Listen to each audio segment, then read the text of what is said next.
गुप्त नवरात्रि में रोज जपे जाने वाले मंत्रों में मुख्य रूप से नवार्ण मंत्र ऐं ह्रीं क्लीं चामुंडाय विचय, ह्रीं दूं दुर्गाय नमः और जयंती मंगला काली भद्रकाली कपालिनी जैसे शक्तिशाली मंत्र शामिल हैं, जो मनचाही इच्छाओं की पूर्ति, सुरक्षा और आध्यात्मिक उन्नति के लिए लाभकारी माने जाते हैं। खासकर 10 महाविद्याओं और मां दुर्गा के गुप्त रूपों की आराधना के लिए है। अगर आपके घर में भी अशांति है, परिवार का कोई सदस्य गलत मार्ग पर चल रहा है या आप माता रानी की सच्ची कृपा पाना चाहते हैं, तो गुप्त नवरात्रि की यह कथा अंत तक अवश्य सुनिए। आज मैं आपके लिए यही कथा लेकर आया हूं। यह कथा गुप्त नवरात्रि के लिए माता के उन रहस्यमयी रूपों और महाविद्याओं की आराधना के प्रेरक सत्यांग से जुड़ी हुई है। इसे श्रद्धा से 9 दिन रोज सुनिए और अपने हृदय में समर्पण जगाइए। ये कथा केवल एक घटना नहीं है, ये उस अनदेखी करुणा की कहानी है जो सनातन धर्म के हृदय में धड़कती रहती है। ये कथा उस अनमोल रहस्य की है जिससे मानव का जीवन बदल सकता है। प्रेम, श्रद्धा और सच्ची साधना की शक्ति से आज मैं आपको वह कथा सुनाऊंगा जिसको सुनकर दिल में विश्वास जाग उठेगा और लगता है कि भक्ति ही सबसे बड़ा उपचार है। एक समय की बात है, समय के वही दिन जब ऋषियों का वसुधा पर बड़ा प्रभाव था। जब जंगलों में तपस्वियों की माला की गूंज सुनने को मिलती थी और नगरों में भी विद्वान लोग धर्म के मार्ग पर चलते थे, उस समय श्रृंगी ऋषि नाम के एक महापुरुष अपने सानिध्य में भक्तों को ध्यान, उपदेश और शांति बांटने हेतु एक नगर में पहुंचे। उनके चेहरे पर वे गुण थे जो उस चरणों के सम्मुख सारा विश्व शांत कर देते थे। करुणा, क्षमाशीलता और ज्ञान का वह तेज। वे जैसे ही नगर के प्रमुख स्थल पर ठहरे, वहां भक्तों का जमावड़ा हो गया। हर कोई उनके मुख से दर्शन चाहता, उनका आशीर्वाद लेना चाहता था। भीड़ में कई प्रकार के लोग थे, सज्जन, साधक, दुखी, आशावान। और उसी भीड़ में एक स्त्री आई। वह न तो महात्माओं जैसी दीदी थी, न समृद्ध कुछ विशेष, पर उसकी आंखों में दुख का अटल सागर छलक रहा था। उसका हृदय बोझ से दबा हुआ था। माथे पर चिंता की लकीरें गहरी थीं, पर उसके शब्दों में जो अनुरोध झलकता था, वह श्रद्धा और निवेदन से भरा था। ऋषि के चरणों में गिरकर कहने लगी, हे मुनिवर, मेरे जीवन का दुख इतना बढ़ गया है कि मैं अपने घर में धर्म के काम ठीक से नहीं कर पाती। मेरा पति पापों में डूबा हुआ है। मांसाहार, मदिरा, जुआ, छल कपट सब में उलझा रहता है। वह दान को भी अपने हाथ में नहीं देता, पूजा पाठ में मेरा साथ नहीं देता और घर का वातावरण उग्र हो चला है। मैं तो सदैव माता दुर्गा की भक्त रही, पर घर की स्थिति से मेरा मन टूटा जा रहा है। कृपया बताइए मैं क्या करूं? मैं अपनी शक्ति से अपने परिवार को धर्म के पथ पर लाना चाहती हूं। श्रृंगी ऋषि ने उसकी बात बड़े ध्यान से सुनी। उसकी आंखों की झज्जर में जो विनम्रता थी, ऋषि के हृदय में भी उसी के प्रति ममतामय करुणा जाग उठी। ऋषि ने उस स्त्री का हाथ थामकर कहा, हे पुत्री, तेरे हृदय में जो दर्द है वह श्रद्धा की आग है। वही आग तुझे जीवन का नया मार्ग दिखाएगी।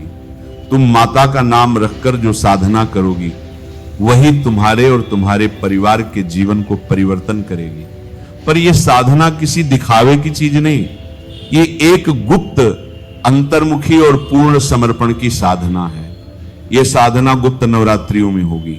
स्त्री ने आश्चर्य से पूछा, गुप्त नवरात्रि वो क्या है? हमने तो बस वसंत और शरद के नवरात्रियों के बारे में सुना है। ऋषि मुस्कुराए और बोले, हां पुत्री, प्रकट नवरात्रियां सब जानते हैं, पर गुप्त नवरात्रियों का श्रेय वही समझता है जिसने रहस्य देखा हो। जो प्रकट नवरात्रि में 9 रूपों की प्रकट देवी आराधना होती है, वैसे ही गुप्त नवरात्रि में महाविद्याओं का अदृश्य सुगम भाव से पूजन होता है। इन दिनों में माता अपने गुप्त रूपों में प्रकट होती हैं। वह वे रूप हैं जो जग के अंधकार, मोह, माया, बंधन और अभिशाप से लड़ते हुए मनुष्यों को मुक्त करती हैं। इन महाविद्याओं के पूजन में जो वास्तविक श्रद्धा है, वह जन्म जन्मांतर के पापों का नाश कर देती है और ऋषि ने उसे वह प्राचीन कथा सुनाना प्रारंभ किया, जिसे सुनकर उस स्त्री के हृदय में आशा की धूप खिल उठी और जो आज हम सभी के लिए शिक्षाप्रद है। श्रुति, स्मृति और पुराणों की परंपरा अनुसार आज की कथा उस महान घटना से जुड़ी है जब सती और शिव का विवाह हुआ था, पर यह विवाह सबको प्रिय न था। प्रजापति दक्ष, सती के पिता, ने शिव को वह प्रतिष्ठा नहीं दी जिस प्रकार उनके कुल और हित में समझा जाता था। उन्होंने स्वयं यज्ञ का आयोजन किया और कई देवों को आमंत्रित किया, पर शिव और सती को जानबूझकर बुलाया नहीं। जब सती को यह अपमान पता चला तो भरी श्रद्धा और व्याकुलता में उन्होंने पिता के समक्ष उपस्थित होकर यज्ञ में जाने की इच्छा जताई, पर शिव ने उन्हें रोकना चाहा। कहने लगे, हे सती, मैं तेरा पति हूं, मैं तेरी रक्षा करूंगा। पर सती का मन अटल था। अंततः सती ने अपने ही शरीर को अग्नि में समर्पित कर दिया। यह घटना संपूर्ण ब्रह्मांड में एक भयंकर गति लाई। सृष्टि का संतुलन अचिंतित हुआ, परंतु यही दुख और त्याग नया आरंभ भी लेकर आया। सती के इस महात्याग के बाद माता ने न केवल अपने शाश्वत स्वरूप को पुनः स्थापित किया, वरन अपने भीतर के अनेक दिव्य रूपों का उद्भव किया। गुहे, गंभीर, भयंकर और कृपालु, जो बाद में महाविद्याएं के नाम से विख्यात हुई। ये 10 महाविद्याएं थी, महातीर्थों का संयोग, जिनमें प्रत्येक का अपना स्वरूप, अपना आचार और अपनी शक्ति थी। इनका उद्देश्य था संसार के कलेशों का निर्मूलन, अज्ञान के वासनाओं का नाश और भक्तों के उद्धार का मार्ग खोलना। श्रृंगी ऋषि ने विस्तार से कहा, ये 10 महाविद्याएं केवल देवी नहीं, वे सृष्टि की विभिन्न शक्तियां हैं। काल परिवर्तन, विवेक, संयम, विच्छेदन और समर्पण की शक्ति। जहां पर साधक की श्रद्धा स्वच्छ और समर्पित होती है, वहां ये महाविद्याएं अवतरित होकर मार्गदर्शन करती हैं। यही कारण है कि इनका पूजन गुप्त होकर करने से अत्यधिक फल मिलता है। साधक को यहां भोर का शुद्ध समय चाहिए, मन का सत्य और समर्पण की अग्नि चाहिए। बरान को समर्पण का पूजन की बात स्त्री ने आग्रह से कहा, हे मुनिवर, कृपा करके बताइए ये महाविद्याएं कौन कौन हैं और इनकी साधना से क्या फल मिलता है। मेरा पति अत्यंत पापी है, क्या ऐसी साधना उससे मोक्ष ला सकती है? ऋषि ने उसके चेहरे पर उभरती हुई आशा को देखा और धीरे से मुस्कुराते हुए कहा, पुत्री सुनो ध्यान से, मैं तुम्हें वह मार्ग बताता हूं, परंतु ध्यान रहे यह विधि दिखावे की नहीं, ये समर्पण की परीक्षा है। ये साधना तुम्हारे आत्मा की शुद्धि से जुड़ी है, न कि केवल कर्मकांड से। फिर भी मैं तुम्हें महाविद्याओं का संक्षेप बताऊंगा ताकि तुम्हें श्रद्धा का आधार मिले। उन्होंने कहा, पहली महाविद्या है काली, जो समय और परिवर्तन की आदि शक्ति है। काली का पत्र पाठी देखकर साधक अपने भय से मुक्त होता है। काली उस बंधन को काट देती है जो पाप और अभिमान से बना होता है। दूसरी महाविद्या तारा रानी है, ये बुद्धि को तेज देती है, रचनात्मकता और विवेक का उजास फैलाती है। तीव्र बुद्धि जिनको चाहिए वे तारा रानी का नाम जपें। तीसरी त्रिपुर सुंदरी है, ये रूप मधुरता और श्री स्वरूप की देवी हैं। वे उस कार्य को सिद्ध कराती हैं जो बाधा से बाधित हो। चौथी भुवनेश्वरी है, ये समस्त लोगों की अधिष्ठात्री हैं, जिनकी कृपा से संसारिक इच्छाएं स्वस्थ रूप से पूर्ण होती हैं। पांचवी छिन्न मस्तिका, जिसका स्वरूप आश्चर्यजनक है, वह सब बंधनों को अपने शस्त्र से काट देती हैं। उनके पास समर्पण का गहन रहस्य है और वे रोगों, क्लेशों और अशुद्धियों का नाश करती हैं। लिश्य बोले, छठी त्रिपुर भैरवी हैं, ये भय और भय की जड़ को नष्ट करती हैं। विवाह योग्य कार्यों में विघ्न हो तो इनकी साधना उपयोगी होती है। सातवीं धूमावती, इनके पास विकृत, जटिल, अस्पष्ट समस्याओं का समाधान है। वे तंत्र मंत्र, टोना टोटके और बुरी दृष्टि के प्रभावों से रक्षा करती हैं। आठवीं बगलामुखी, जो मुख पर लगने वाली विपत्तियों, अपशब्दों और मानहानि से रक्षा करती है। उनकी पूजा से प्रतिकूल शक्तियां चुप हो जाती हैं। नौवीं मातंगी, गृहस्थ जीवन से जुड़े सभी समस्याओं की दैवीय उपाय बतलाती है। वे भाषा शक्ति और गुप्त विद्या को बढ़ाती है। और अंतिम 10वीं कमला या कमलवर्तिनी, ये ऐश्वर्य, समृद्धि और सौंदर्य की देवी हैं। इनके द्वारा साधक को सांसारिक सुखों की प्राप्ति भी होती है, पर ये सब तभी स्थायी होते हैं जब भक्त का हृदय शुद्ध हो। श्रृंगी ऋषि ने उसकी आंखों में पल पल की उम्मीद बढ़ती देखकर कहा, पुत्री, यदि कोई मनुष्य जिसका जीवन पापों से भरा हो भी इन दिनों में पूर्ण श्रद्धा से माता की गुप्त आराधना करता है, तो उसके पापों का संचित भार धीरे धीरे घट कर जाता है। यह साधना सिर्फ प्रतीकात्मक नहीं है, यह जीवन की रस्सियों को काटकर आत्मा को स्वतंत्र कर देती है। पर यह कहने पर कि सब आसान है, मैं नहीं कहूंगा साधना कठिन है, पर फल अपार है। उस स्त्री ने घर लौटी तो वो उन रस्सी की बातें अपने मन में घर घर कर ले गई। उसने सादा हृदय से गुप्त नवरात्रि की तैयारी की। उसने प्रतिबद्धता ली, दिनचर्या में संयम लाई, मांसाहार को त्यागा, मदिरा से दूरी बनाई और विशेष मन से माता की भक्ति आरंभ की। उसने प्रतिदिन एकांत में बैठकर माता का स्मरण किया और रस्सी द्वारा बताए हुए उपायों को हृदय से अपना लिया। यहां कथा का वह भाग जो हमें चिराश्चर्यचकित कर देता है। जैसे जैसे उसने नवरात्रि का अनुष्ठान किया, धीरे धीरे उसके घर का वातावरण बदलने लगा। पहले तो एक सूक्ष्म शांति आई। लोग कहते हैं कि शांति का आगमन पहले घर के कोनों में बैठ जाती है, फिर वह दीवारों से बहकर मन में उतर जाती है। उसके पति के व्यवहार में स्थिरता आने लगी, क्रोध में कमी आई, जुआ खेलने की प्रवृत्ति कम हुई और एक दिन उसने अपनी गलती मानकर पत्नी से क्षमा मांगी। यह केवल एक चमत्कार नहीं था, यह उस स्त्री की अटल श्रद्धा और गुप्त नवरात्रि के प्रभाव का प्रत्यक्ष फल था। यहां से हमें एक महत्वपूर्ण शिक्षा मिलती है। सनातन धर्म की परंपरा केवल कर्मकांड तक सीमित नहीं है, वह मन, हृदय और चेतना का भी इलाज है। जब श्रद्धा और साधना एक हो जाती है तो वह व्यक्ति परिवार, कुल तक का परिवर्तक बन जाती है। अब आइए मैं आपको गुप्त नवरात्रि के पूजन का गूढ़ रूप बतलाऊं, लेकिन याद रखिए यह उपदेश है, न कि केवल रूढ़िवादी नियमों का संग्रह। सच्चा नियम वही है जो हृदय को शुद्ध करे। पहले दिन घट स्थापना की जाती है। इसका अर्थ है एक पवित्र पात्र तैयार करना जिसमें 7 प्रकार के अनाज, आम के पत्ते और ऊपर नारियल रखा जाता है। यह घट जीवन धारा का प्रतीक है जिसमें समस्त प्रकृति का पाठ संयोजित होता है। घट की स्थापना के बाद अखंड ज्योत प्रज्वलित किया जाता है। यह दीप घर के अंधकार को दूर कर सत्यम ज्ञान की ज्योति फैलाता है। पूजा की विधि रात्रि में विशेष रूप से गहन होती है। माता की ऊर्जा रात के अंधेरे में गूढ़ विधि से प्रवाहित होती है। हर दिन एक एक महाविद्या की आराधना होती है। पहले दिन माता काली की आराधना से शुरुआत होती है। काली अशुभता, रोग, अकाल मृत्यु से रक्षा करती है। दूसरे दिन तारा रानी की पूजा से बौद्धिक तेज, आविष्कारक शक्ति और स्पष्टता का प्रवेश होता है। तीसरे दिन त्रिपुर सुंदरी की आराधना से बंद कार्यों में सफलता मिलती है। चौथे दिन भुवनेश्वरी से इच्छा पूर्ति का सौभाग्य मिलता है। पांचवें दिन छिन्नमस्तिका की साधना से नौकरी, व्यवसाय और जीविकोपार्जन के संबंधी समस्याएं दूर होती हैं।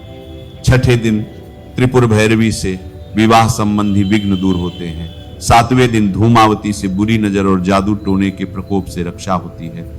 आठवें दिन बगलामुखी से बुरी वाणी और अपशब्दों का प्रभाव समाप्त होता है। नवें दिन मातंगी से गृहस्थी के जटिल समस्याओं का निवारण और 10वें दिन कमला देवी से ऐश्वर्य, सौभाग्य और सुंदरता का आगमन होता है। परंतु मैं बार बार यह कहना चाहूंगा, पूजा का मूल औपचारिकता में नहीं, भाव और समर्पण में है। कन्या पूजन, अष्टमी नवमी पर कन्याओं का भोजन और दान देना, यह मात्र अनुष्ठानिक कार्य नहीं, इस समाज और परिवार के पुनर्निर्माण का कार्य है। हवन करना, यदि संभव न हो तो भी घर में प्रतिदिन छोटी सी आरती, दीपक और जप करना अत्यंत लाभदायी है। उस स्त्री की कथा से यह भी स्पष्ट होता है कि साधना का प्रभाव बाह्य संसार में धीरे धीरे प्रकट होता है। पहले मन शांत होता है, फिर शब्द बदलते हैं, उसके बाद कर्म। जब मन का परिवर्तन होता है तो व्यवहार अपने आप सुधर जाता है। वह स्त्री प्रतिदिन विधि पूर्वक बैठकर देवी दुर्गा के मंत्रों का जप करती। उसने सरल और शुद्ध मन से कहा, हे माता, मेरे घर को अपने चरणों में स्वीकार करो। जो भी पाप मेरे परिवार में जमा हैं, उन्हें अपनी ममता और अपनी शक्ति से शुद्ध करो। और माता ने उसकी आस्था को देखा और आशीर्वाद दिया। अंत में श्रृंगी ऋषि ने उस स्त्री को यह उपदेश सौंपा, पुत्री, पूजा पाठ करो पर साथ ही सदाचार करो। अपने शब्दों को मधुर रखो, अपने कर्मों को पवित्र रखो। यदि तुम्हारा हृदय शुद्ध होगा तभी देवी की मंद मंद मुस्कान तुम्हारे घर में उतरकर तुम्हें आशीर्वाद देगी। और याद रखो, कभी भी धैर्य न छोड़ो, वही धैर्य तुम्हारे घर की बुराइयों का नाश करेगा। और इस प्रकार उस स्त्री का जीवन बदल गया। उसके घर में एक नई सुबह आई। पति ने जुए को त्यागा, मदिरा से दूरी बनाई और धीरे धीरे उस घर में वह शांति और साधना का वातावरण बना जिसकी कल्पना भी वे पहले नहीं कर सकते थे। यह सब केवल इसलिए संभव हुआ क्योंकि उस स्त्री ने निष्ठापूर्वक गुप्त नवरात्रि की साधना की सिर निडर कर कर कहा, हे माता, मेरा जीवन तुम्हारे चरणों में समर्पित है। यही सनातन धर्म का उद्देश्य है, आत्मा का विकास, समाज की श्रेष्ठता और संसार में न्याय धर्म की स्थापना। गुप्त नवरात्रि प्रतिपदा तिथि से प्रारंभ होती है, शुक्ल पक्ष की तिथि से। प्रतिपदा तिथि का प्रारंभ हो रहा है 19 जनवरी 2026 को सुबह 1:21 पर और प्रतिपदा तिथि का समापन हो रहा है 20 जनवरी 2026 को सुबह 2:14 पर। तो सूर्योदय कालीन तिथि के अनुसार 19 जनवरी 2026 सोमवार से गुप्त नवरात्रि का प्रारंभ होगा। नवरात्रि के पहले दिन मां शैलपुत्री की पूजा की जाती है, कलश की स्थापना करते हैं। तो विधि विधान से कलश की स्थापना करके पूजा का प्रारंभ हम करेंगे। 19 जनवरी 2026 से 20 जनवरी को द्वितीया तिथि है। इस दिन मां ब्रह्मचारिणी की पूजा करेंगे। नवरात्रि की तृतीया तिथि 21 जनवरी बुधवार के दिन है और इस दिन हम मां चंद्रघंटा की पूजा करेंगे। नवरात्रि का चौथा दिन 22 जनवरी 2026 गुरुवार को है और इस दिन मां कूष्मांडा की पूजा हम करेंगे। गुप्त नवरात्रि के 5वें दिन मां स्कंद माता की पूजा की जाती है। तो 23 जनवरी 2026 को मां स्कंद माता की पूजा करेंगे और इसी दिन बसंत पंचमी का पावन पर्व भी है। गुप्त नवरात्रि की षष्ठी तिथि 24 जनवरी 2026 को है। इस दिन मां कात्यायनी की पूजा करेंगे। नवरात्रि के 7वें दिन सप्तमी तिथि अर्थात रविवार 25 जनवरी को मां दुर्गा के 7वें स्वरूप मां कालरात्रि की पूजा करेंगे। नवरात्रि की अष्टमी तिथि 26 जनवरी सोमवार को है। तो सोमवारी दुर्गा अष्टमी का शुभ संयोग भी आपको प्राप्त होगा और इस दिन हम मां महागौरी की आराधना करेंगे। गुप्त नवरात्रि की नवमी तिथि हमें मंगलवार 27 जनवरी 2026 को प्राप्त हो रही है। इस दिन मां सिद्धिदात्री की पूजा करेंगे। कन्या पूजन, हवन इत्यादि सभी कार्य 27 जनवरी 2026 मंगलवार को ही किए जाएंगे। जो भक्त नवरात्रि का व्रत धारण करेंगे उन्हें व्रत का पारण दशमी तिथि पर करना है अर्थात बुधवार 28 जनवरी 2026 को। इस प्रकार नवरात्रि का प्रारंभ 19 जनवरी 2026 को होगा और इसका समापन 27 जनवरी नवमी तिथि पर होगा। दशमी तिथि को व्रत का पारण किया जाएगा। जो भक्त व्रत करेंगे उनके लिए 28 जनवरी व्रत के पारण का दिन होगा। वैसे आप चाहें तो 27 जनवरी को भी कन्या पूजन, हवन इत्यादि करने के बाद व्रत का पारण कर सकते हैं। कलश स्थापना का शुभ मुहूर्त, नवरात्रि के पहले दिन कलश की स्थापना करनी है। तो शुभ मुहूर्त इस प्रकार है। कलश की स्थापना आप सुबह सूर्योदय के बाद सुबह 7:14 से सुबह 8:34 तक कर सकते हैं। सुबह 8:34 से राहु काल प्रारंभ हो जाएगा और राहु काल में कोई भी शुभ कार्य नहीं किया जाता। इसलिए यदि आप सुबह कलश स्थापना करना चाहते हैं तो सूर्योदय से पहले सारी तैयारी करके रखें और सुबह 7:14 से 8:34 के बीच कलश की स्थापना कर लें। यदि किसी कारणवश इस समय में कलश की स्थापना नहीं कर पाते हैं तो आप अभिजीत मुहूर्त में कलश की स्थापना कर सकते हैं। अभिजीत मुहूर्त का समय है दोपहर 12:11 से दोपहर 12:53 तक। इस समय में भी आप विधि विधान से कलश की स्थापना कर सकते हैं। कलश की स्थापना नहीं करते हैं, किसी भी कारणवश अगर आप कलश की स्थापना नहीं कर रहे हैं तो भी आपको प्रतिदिन पूजा अवश्य करना है। मतलब सुबह और शाम आप पूजा कीजिए, भोग लगाइए, माता रानी को आरती कीजिए, मंत्रों का जप जरूर कीजिए और उपाय आप कर सकते हैं। चाहे फिर आप कलश की स्थापना नहीं भी करते हैं तो भी आप सभी उपाय कर सकते हैं। नमः शिवाय। श्री महालक्ष्मी नमः।